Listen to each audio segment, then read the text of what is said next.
क्या आप जानते हैं, अगर पूरे ही बाजार में केवल एक ही विक्रेता हो और उस एक विक्रेता के पास एक ही वस्तु और उसके जैसे मिलती जुलती वस्तु किसी बाजार में किसी और के पास ना हो, तो क्या होगा। जैसे हम बात सर्च करते हैं, गूगल पे जाते कहते हैं गूगल करो गूगल करो। भाई गूगल ही क्यों करे, कोई दूसरा कुछ नहीं क्यों रहे। गूगल एक सर्च इंजन है जिसने पूरे सर्च इंजन पर अपना कब्जा जमा रखा है। उसके अलावा कोई दूसरा सर्च इंजन आपको नहीं मिलेगा, मिलेगा भी उसका यूज़ लोग बहुत कम करते हैं। एक और एग्जांपल देता हूँ माइक्रोसॉफ्ट का। जैसे आप कंप्यूटर ऑन करते हैं विंडो ओपन हो जाता है। विंडो किसका, माइक्रोसॉफ्ट का। यानी कि कंप्यूटर सॉफ्टवेयर में जो विंडोज़ है उसने यहाँ पर पूरे एक छत्र कब्जा कर रखा है। आईफोन जो आपका आज के टाइम में लोग कहते हैं ना आईफोन चाहिए आईफोन चाहिए, उसने अकेला एप्पल ने कब्जा जमा के रखा है। मतलब साफ है कि बाजार में अगर किसी एक वस्तु का एक ही विक्रेता होता है, वो पूरे बाजार में उस वस्तु की विक्रय को कीमत को कंट्रोल करता है, तो ऐसी स्थिति को पता है क्या बोलते हैं, इसको बोलते हैं मोनोपोली, यानी कि एकाधिकार। बीए इकोनॉमिक्स का बहुत ही ज़्यादा इंपॉर्टेंट टॉपिक है। इतना इंपॉर्टेंट टॉपिक है कि कई बार लगातार अलग अलग यूनिवर्सिटी में इसको पूछा गया है। अगर आप बीए इकोनॉमिक्स के स्टूडेंट हो और सेमेस्टर सेकंड की बात करते हो, सेकंड सेमेस्टर में पढ़ रहे हो, तो आपके लिए आज का क्लास बहुत ज़्यादा इंपॉर्टेंट है, क्योंकि हम यहाँ पर आपको एकाधिकार से रिलेटेड हर एक छोटी बड़ी बातों को बताने वाला हूँ। एकाधिकार किसे कहते हैं, एकाधिकार का अर्थ, विशेषता, एकाधिकार क्यों उत्पन्न होती है, एकाधिकार को कैसे कंट्रोल, हर एक बात को। लेकिन आपको लास्ट तक बने रहूँगा, क्योंकि लास्ट में मैं कुछ इंपॉर्टेंट क्वेश्चन भी बताऊँगा जो आपके एग्जाम के लिए काम आएंगे। सबसे पहले हमें बताना है एकाधिकार का मतलब क्या होता है। What is monopoly. देखिए हिंदी में एकाधिकार दो वर्ड होता है, एक होता है एक और एक होता है अधिकार, यानी कि विक्रेता। इसको हम अधिकार बोले, ठीक है। लेकिन इंग्लिश में अगर इसकी बात करते हैं, यहाँ पर दो वर्ड है, मोनो और पोली। मोनो का मतलब होता है एक और पोली का मतलब अधिकार या विक्रेता। मतलब बाजार की एक ऐसी स्थिति जहां पर किसी वस्तु का केवल एक ही विक्रेता होता है। मतलब पूरे बाजार में वस्तु का एक ही विक्रेता। मतलब क्या हुआ, एक वस्तु और वस्तु का एक विक्रेता। हम यहाँ पर इसको विक्रेता बोले या फिर उत्पादक बोले या फिर इसको फर्म बोले, एक ही बात है, एक ही चीज़ है। एक फर्म होना, एक उत्पादक होना या एक विक्रेता होना, जो भी स्थिति है एक होता है, और इसी को हम एकाधिकार यानी कि मोनोपोली के नाम से जानते हैं। और इस बाजार में इसके अलावा कोई दूसरा नहीं आ सकता, क्योंकि इसने बाजार को हर तरह से अपना कंट्रोल जमा रखा है। उस जैसी मिलती जुलती वस्तु भी किसी दूसरे के पास नहीं हो सकती, ठीक है, नहीं हो सकती। तो आपको उसी के पास होना जाना है और उसी से वस्तु को खरीदना है। इस प्रकार से हम कह सकते हैं कि एकाधिकार से हमारा तात्पर्य या आशय बाजार की उस परिस्थिति से है जिसमें एक विशिष्ट वस्तु की पूर्ति पर किसी एक उत्पादक या फर्म का पूर्ण नियंत्रण होता है। मतलब उसके अलावा उस वस्तु का उत्पादन कोई दूसरा नहीं कर रहा होता है।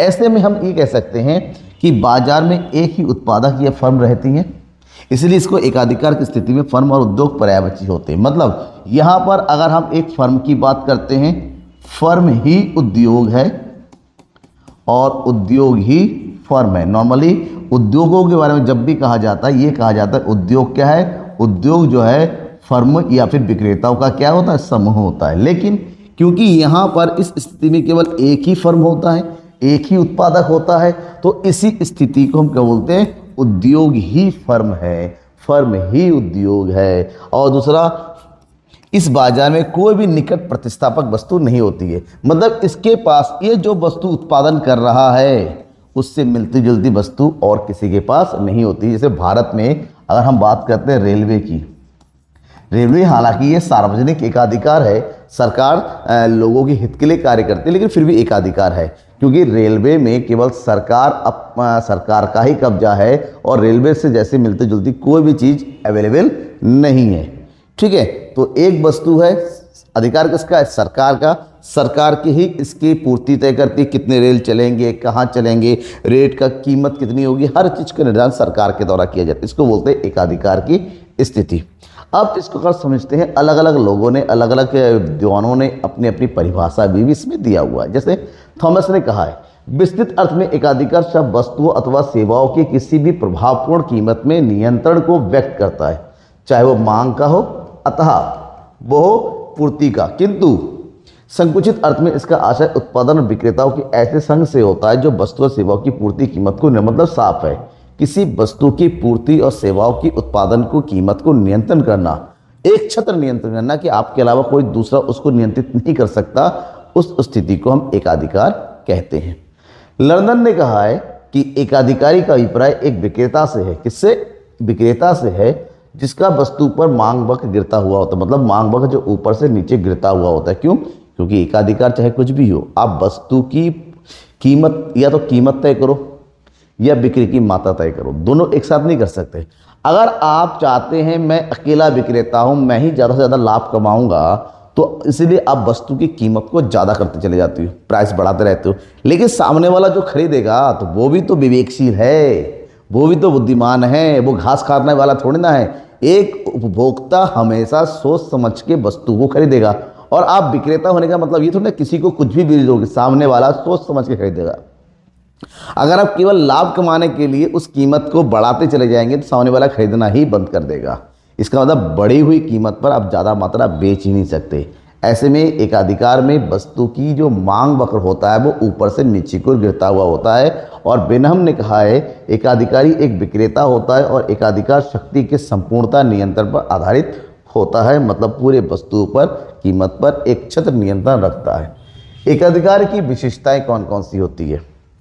अपने आप में एकाधिकार में बहुत सारी विशेषताएं पाई जाती हैं, जिसमें प्रमुख विशेषता है कि इसमें फर्म और उद्योग दोनों ही एक दूसरे के पूर्णता पर्यायवाची है।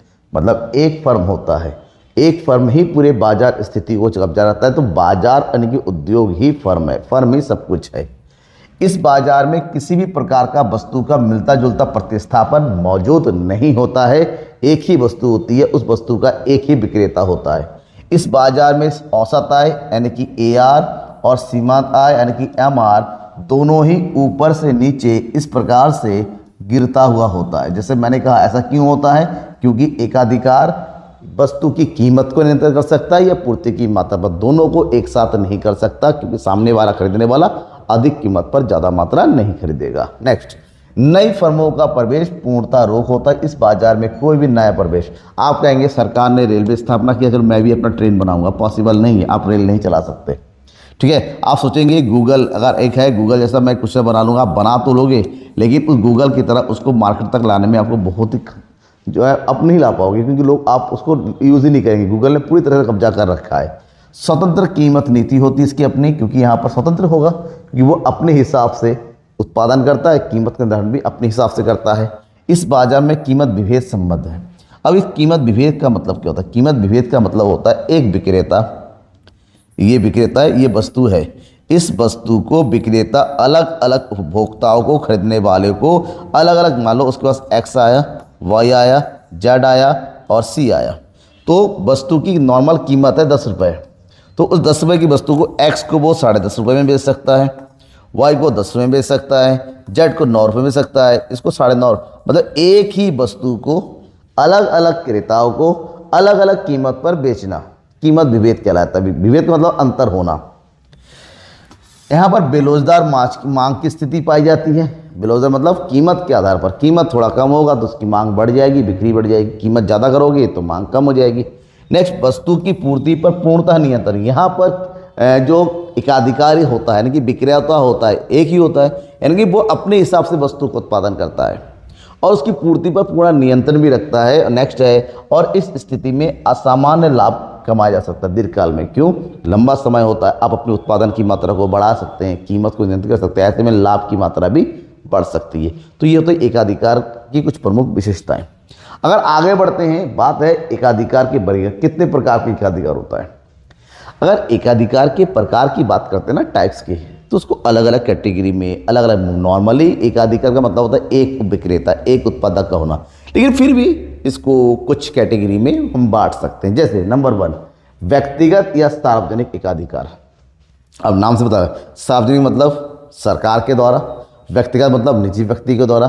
तो यहाँ पर व्यक्तिगत एकाधिकारी जिसमें फर्म का स्वामित्व व्यक्तिगत साहसी या संगठन के आधार पर होता है, जिसका प्रथम उद्देश्य अपने लाभ को अधिकतम, मतलब एक ऐसी स्थिति जहां पर किसी व्यक्तिगत या निजी व्यक्ति का अधिकार होता है और वो संपूर्ण उत्पादन, संपूर्ण आर्थिक क्रिया अपने लाभ के लिए करता है। जबकि सार्वजनिक एकाधिकार एक ऐसी स्थिति है जिसका स्वामित्व किसके पास होता है? सरकार के होता है, और यहाँ पर समस्त उत्पादन प्रक्रिया देश के, समाज के हित के लिए होता है। जैसे फॉर एग्जाम्पल मैंने बताया था रेलवे सरकार के अधीन है, क्योंकि लोगों को एक जो है उचित किराए दर पे उचित व्यवस्था प्रदान करना है, हित के लिए होता है। जबकि निजी या व्यक्तिगत एकाधिकार की बात करते हैं, जैसे माइक्रोसॉफ्ट का एक ही उद्देश्य, कोई दूसरा ना, और ज़्यादा से ज़्यादा लाभ मैं कमा सकूँ। ठीक है, नेक्स्ट, साधारण व विवेचनात्मक एकाधिकार। विवेचना मतलब जहाँ सोचा समझा जाता है, साधारण मतलब नॉर्मली। साधारण एकाधिकार उसे कहते हैं जब एकाधिकार अपनी वस्तु के लिए विभिन्न उपभोक्ताओं के लिए एक ही कीमत वसूल करता है। एकाधिकार मतलब एक विक्रेता एक वस्तु और उस वस्तु की एक ही कीमत, सबसे एक समान कीमत वसूल करता है, तो साधारण एकाधिकार। लेकिन अगर एकाधिकारी विक्रेता चालाक है तो वो कौन सा अपनाएगा? विवेचनात्मक एकाधिकार। क्योंकि एक ही वस्तु है, एक ही विक्रेता है, तो वो वस्तु की कीमत को अलग अलग कर देगा। अलग अलग एक ही वस्तु को अलग अलग वो बेचना कीमत विभेद कहते हैं, और ये सोच समझ के ज़्यादा लाभ कमाने के उद्देश्य से इस स्थिति को अपनाया जाता है। नेक्स्ट है पूर्ण या शुद्ध तथा अपूर्ण एकाधिकार। शुद्ध एकाधिकार क्या होता है? एक ऐसी स्थिति जहां पर कोई भी दूसरा विक्रेता या फिर कोई भी दूसरा उत्पादक इस बाजार में किसी भी प्रकार से प्रवेश नहीं करता, उसका जो प्रवेश पूर्णतः प्रतिबंधित होता है, मतलब किसी भी तरीके से वो इस बाजार में एंट्री नहीं कर सकता। ठीक है, नेक्स्ट है जबकि पूर्ण एकाधिकार उसे कहते हैं जिसमें नई फर्मों के प्रवेश सरकारी नियंत्रण आदेश के में भय बना रहता, मतलब पूरी तरह बस सरकार का भी उसको कर सकती है, एडजस्ट कर सकती है, सरकार का भी उसको जो है अपने नियंत्रण में ले सकती है। ठीक है,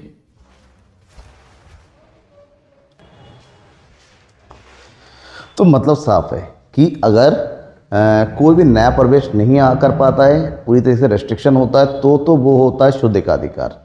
लेकिन बाजार में कोई आ सकता है, डर बना रहता है सरकारी नियंत्रण का होने का, तो ऐसे वो बोलते हैं अपूर्ण एकाधिकार। ठीक है, अब एकाधिकार क्यों होता है, कैसे होता है बाजार में उत्पत्ति? एकाधिकार बनने के कई सारे कारण हैं। सबसे पहला कारण है, अगर किसी विक्रेता के पास, उत्पादक के पास किसी वस्तु के उत्पादन करने के लिए जो आवश्यक कच्चा माल चाहिए, कच्चा माल मतलब रॉ मटेरियल चाहिए, और उसकी पूरी पूर्ति केवल उसी के पास होता है, तो वो नहीं चाहता कोई और व्यक्ति उसकी पूर्ति को ले सके। तो ऐसे में वो क्या करता है, अपनी सारी वस्तु कच्चे माल को अपने नियंत्रण में रखता है। किसी के पास कच्चा माल जाएगा नहीं तो वो उत्पादन नहीं कर पाएगा, तो ऐसी स्थिति में एकाधिकार हो जाता है। कानूनी एकाधिकार, जब कानून के आधार पर वो क्या कहते हैं, कानूनी अधिकार ले लेता है। क्या लेता है? कानूनी अधिकार। कानून बना दिया था सरकार, जब कानून बना लेती है कि इसके अलावा कोई दूसरा उत्पादन नहीं कर सकता, या फिर सरकार ने जैसे रेलवे बनाया, कानून बना के रेलवे एक्ट, क्योंकि उसका उत्पादन सरकार के अलावा कोई नहीं कर सकता, तो वहाँ पर भी एकाधिकार की स्थिति आ जाती है। अत्यधिक पूंजी विनियोजन, कभी कभी होता है ना उत्पादन के सेक्टर में, कभी कभी होता है उत्पादन के सेक्टर में उत्पादक जो है हद से ज़्यादा पैसा लगा देता है पूरे बाजार को कब्जा कर लेने के लिए पैसा। जैसे गूगल ने क्या कर रखा है, गूगल ने अपने मार्केट को बनाए रखने के लिए जो भी प्रोडक्शन, चाहे मोबाइल की कंपनी हो, चाहे लैपटॉप हो, सबको पैसा दे रखा है कि आपके इसमें सबसे पहला जो सर्च इंजन होगा वो केवल और केवल मेरा ही होगा। इसके लिए वो तमाम पैसे देते रहते हैं, सबको पैसा खिलाते हैं। तो ऐसे में गूगल का वर्चस्व बन गया, क्योंकि हर कोई पैसे लेके उसके सर्च इंजन को प्रमोट करता है, चाहे कोई भी कंपनी हो। व्यापारिक लाभ, किसका? व्यापारिक लाभ उठाने के लिए भी एकाधिकार बनाया जाता है। गलाघोट प्रतियोगिता, जब बाजार में थोड़े से विक्रेता होते हैं और उन सभी विक्रेताओं के पास बहुत ज़्यादा जो है कंपटीशन होने लगती है अपने, तो सब लोग मिलते हैं, यार सबका नुकसान हो रहा है, एक काम करते हैं, मिलके काम करते हैं। मिलके काम करने का मतलब होता है हम सब लोग एक साथ काम करेंगे, एक ही कीमत होगी, ऐसे में बाजार पर हमारा कब्जा होगा और ऐसे में लाभ सबका बढ़ेगा। ऐसे में अगर सबने मिलके ग्रुप बना लिया और ग्रुप डिसीजन होता है तो वहाँ पर एकाधिकार की स्थिति पैदा हो जाती है।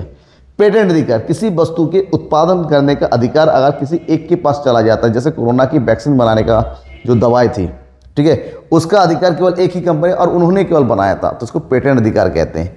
सार्वजनिक हितों की रक्षा, कभी कभी सरकार क्या करती है ना, जो निजी कंपनियों की प्रताड़ना शोषण को देखते हुए क्या वह कानून बना लेती है, तो यहाँ पर सार्वजनिक हितों की रक्षा करने के लिए सरकार सब कुछ अपने हाथ में लेती नहीं, अब जो भी उजवा हुआ हमारे नियंत्रण में होगा और आयात निर्यात कर नीति के आधार पर भी एकाधिकार बन जाता है। तो बहुत सारे रीज़न है जिससे एक एकाधिकारिक स्थिति पैदा हो जाती है जो समाज में। अब बात होती है क्या एकाधिकार की स्थिति चलो ठीक है, लेकिन अगर इससे समाज को, अर्थव्यवस्था को अगर खतरा होने लगता है तो एकाधिकार की स्थिति को सही करने की आवश्यकता है, कंट्रोल करने की आवश्यकता है, एकाधिकार को सुधारने की आवश्यकता है ताकि सामाजिक हित को बढ़ाया जा सके। जो समाज में उपभोक्ता का शोषण होने लग जाता है उसको कंट्रोल किया जा सके, इसके लिए बहुत सारी नीतियाँ पद्धतियाँ अपनाई जाती हैं। प्रोफेसर पीगू ने इसके रिलेटेड 2 स्थितियाँ बताई, एक परोक्ष यानी कि इनडायरेक्ट मेथड, दूसरा होता है प्रत्यक्ष यानी कि डायरेक्ट मेथड। जो परोक्ष यानी कि इनडायरेक्ट मेथड है उसके अंतर्गत जो भी एकाधिकार की शोषण शक्ति है उसको इनडायरेक्टली कम करने के लिए कोशिश किया जाता है, इनडायरेक्टली कम किया जा सकता है। और इसके अंतर्गत भी कुछ विधियां यूज की जाती है, जिसमें सबसे पहला है एकाधिकारी निश्चय और एकाधिकारी को नष्ट करना, एकाधिकारी स्थिति को कम करना। एकाधिकारी कानून अधिकारी के संघों को निर्माण किया जाता है और इसके पहले स्थापित एक एकाधिकारी को तोड़ने के लिए नियम बनाए जाते हैं, मतलब कानून के द्वारा। किसके द्वारा? कानून बनाकर एकाधिकारी की, एकाधिकार अगर कानून से बन सकता है तो किसी की एकाधिकारी कानून के द्वारा खत्म भी किया सकता है, सरकार चाहे तो। फिर होता है भावी प्रतियोगिता को बनाए रखना। अगर सरकार को लगने लगता है देश में एकाधिकार की स्थिति सही नहीं होनी चाहिए, ऐसा नहीं होना चाहिए, किसी एकाधिकार नहीं होना चाहिए, तो सरकार उससे मिलती जुलती किसी दूसरी चीज को प्रमोट करने लग जाती है ताकि प्रतियोगिता बना रहे। हालांकि ये दोनों ही स्थितियां उतना आसान नहीं है, कानून बना के ख़त्म कर दिया जाना या फिर भावी प्रतियोगिता बनाए रखना, इसमें बहुत ज़्यादा है, लेकिन फिर भी जो है काफ़ी हद तक इसका प्रयोग किया जाता है। नेक्स्ट है प्रत्यक्ष, जब डायरेक्टली कंट्रोल करने की कोशिश किया जाता है। जैसे एकाधिकार क्रेता संघ, क्रेता संघ मतलब होता है जब लगने लगता है कि एकाधिकार समाज के हित में कार्य नहीं करती हैं, उपभोक्ताओं का शोषण किया जा रहा है, उस समय सरकार या फिर कस्टमर आपस में मिलके एक संघ बना सकते हैं। क्या बना सकते हैं? संघ, कि भैया अगर आप अपने मनमर्जी करते हो तो हम संघ बना लेंगे, आपसे सामान खरीदना ही बंद कर देंगे या फिर हम जितना देंगे आपको उतना ही लेना पड़ जाएगा। जब लोग अपना संघ बना लेते हैं तो ऐसे में सामने वाले को मजबूर होना पड़ता है, लेकिन हालांकि ये भी बड़ा प्रैक्टिकल नहीं है। कस्टमरों का एकजुट हो पाना बड़ा मुश्किल होता है क्योंकि हर कोई अपनी अपनी ज़रूरतों से भिड़ता है। नेक्स्ट है एकाधिकार की कुरीतियों का प्रचार प्रसार करना। एक काम और किया जा सकता है, अगर कोई अपना एकाधिकार का दुरुपयोग करने लगता है तो उससे जो नुकसान हो रहा है उस नुकसान का प्रचार प्रसार लोगों के बीच में किया जाए, लोग जागरूक हो और उसके खिलाफ आए और आवाज़ उठाए ताकि वो मजबूर हो जाए अपने उस शोषणकारी नीति को दबाने के लिए। मूल्य अथवा उत्पादन पर नियंत्रण करना, सरकार अगर एकाधिकार को खत्म नहीं कर सकती तो उसके द्वारा निर्धारित मूल्य को जरूर कंट्रोल की, कीमत को कंट्रोल करने की बहुत हद तक जिम्मेदारी सरकार की भी होती है। इसके लिए सरकार मूल्य ट्रिब्यूनल नियुक्त किया जा सकता है कि आप पहले जो भी एकाधिकार कीमत तय कर रही है उसको पहले क्या किया जाएगा, जांचा जाएगा, समझा जाएगा, परखा जाएगा, अगर उचित है फिर उसी आधार पर उस पर कुछ बदलाव किया जा सकता है। फिर है सार्वजनिक स्वामित्व। अगर सरकार को लगता है कि एकाधिकार होना चाहिए, सही है, लेकिन वो एकाधिकार समाज के हित में होना चाहिए, तो उसको जो भी एकाधिकारी संस्था है सरकार उसको अपने अंडर में ले सकती है, अपने अधिकार में ले सकती हैं। तो अपने अधिकार में लेने की इसी प्रक्रिया को सरकारी नियंत्रण कहते हैं और सरकार उसको अपने कब्जे में लेके अपने हिसाब से चलाती है सार्वजनिक हित के लिए। तो ये एकाधिकार की स्थिति है। तो अब हमें ये पढ़ना रह गया कि एकाधिकार में सब कुछ सही है तो कीमत का निर्धारण एकाधिकार कैसे करता है, उसके लिए अलग अलग कुछ केसेस है जिसके बारे में हम नेक्स्ट वीडियो में पढ़ेंगे। फिलहाल आज का वीडियो आपको कैसा लगा जरूर बताइएगा, कहीं पर भी कोई डाउट होता है जरूर बताइएगा, ठीक है? समझ में आ गया? तब तक थैंक यू एंड बाय।